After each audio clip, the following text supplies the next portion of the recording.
Good evening, good afternoon, good morning. My name is Teacher David Adam.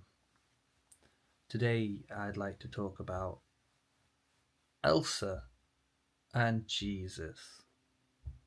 My kid always asks me, she says, why does Elsa have magic powers? And I've got an answer for everything. She's almost 6 years old now, and she asks me a question, I answer the question. I've not reached any point of like, oh, I don't know, or it's just the way it is. No, no, no. There's always an answer.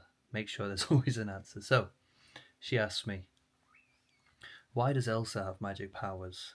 And I think for a moment, and I realise it's because her grandfather built that dam across the river, which threw the elements out of balance. So, like in the movies, they've got like those in Frozen 2, they've got like the fire, whatever it is. I won't say fire god, but the fire element and the stone and the water horse.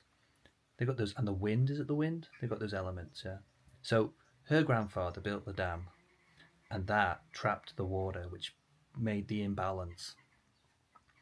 And so the elements needed to rebalance it, and the way they did that was by when Elsa was born. She was born to bring balance back to the elements, and so in Frozen 2, she, in the end, they break the dam, don't they? Yeah, bring balance back to the elements, and everything's happy dappy, wonderful. Yeah, and I thought for a moment, in that scene when the dam breaks and then she's riding that horse in front of the flood waters, and she gets down to what's it called, Arendelle, and she jumps up in front of it or whatever, and she does her ice and protects the town from the flood. Okay, so she has that double kind of existence. She's here to bring balance, but also she's also the savior of the society, of the people, making sure that when the balance is restored, she's there but to protect them, stop everything from being destroyed by this cataclysm that occurs. So I thought to myself, well, that's kind of similar to Jesus. I know, anybody can say what they like about anything, and you can tell me what the book says and all that sort of stuff. But in my mind, I always thought it was interesting that part of the story when he's born and they have the census, and the story is Caesar orders the census and everybody goes back to their hometowns, and there's no room, and we know the story, they're on a donkey and knocking on doors and all that sort of stuff. And I realized that tell me what the book says and say what you think and whatever, it's okay, but one perspective that you might have is that once Caesar ordered that census, that act of trying to control humanity, label humanity, number humanity for the purposes of taxes, basically taxes,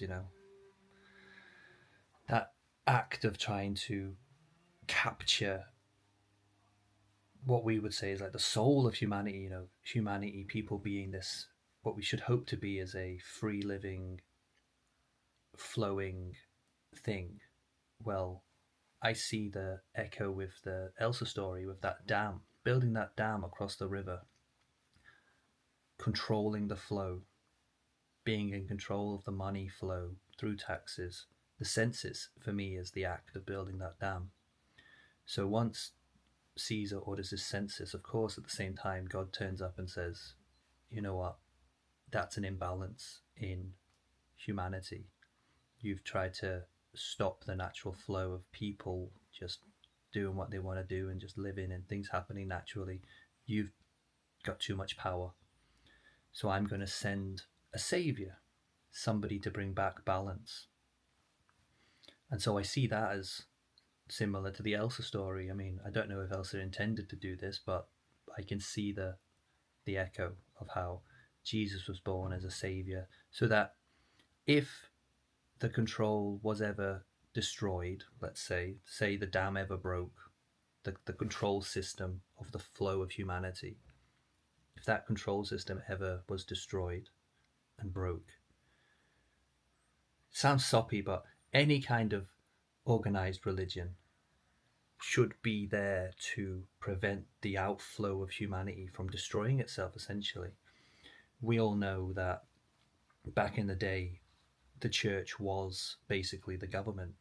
You know, the first kings of Europe were all they were subservient, were all answerable to the Pope. But that's because it was the missionaries, the first church people who went out into all these far off places. You know, we have stories in Ireland where St. Patrick went over there and did some stuff. Before that, there was nothing. There was no government. There was nothing. There was just people living on farms, just surviving, eating potatoes. No, not potatoes, but eating fish and turnips. No government, nothing. Then the church comes along first. The church is the first organizing thing which kind of teaches a way of life, a way to live, which kind of structures society in a way that you might say that you could even compare that to, the church could just be as much as a dam as Caesar is, I suppose. But in my mind, the power reaches a point where it really is stopping the natural flow of the society, natural flow of humanity. And for me, that's the this point of power where the king, the Caesar, has decided he wants to count every human being in his society to control them, to tax them. If that dam ever broke, the waters would flood down and people would destroy themselves. We all know this. You know, if everything was lost, people would destroy themselves because they don't have any protecting principle. Perhaps that might be what Jesus was. Perhaps that's what he is. Perhaps that's what any kind of organized religion might be, is this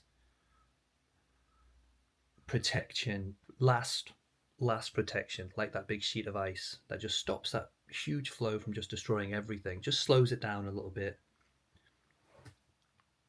I don't know, let me know what you think. You have a good evening, good afternoon, and a good night, and I'll see you again next time. See you later, bye bye.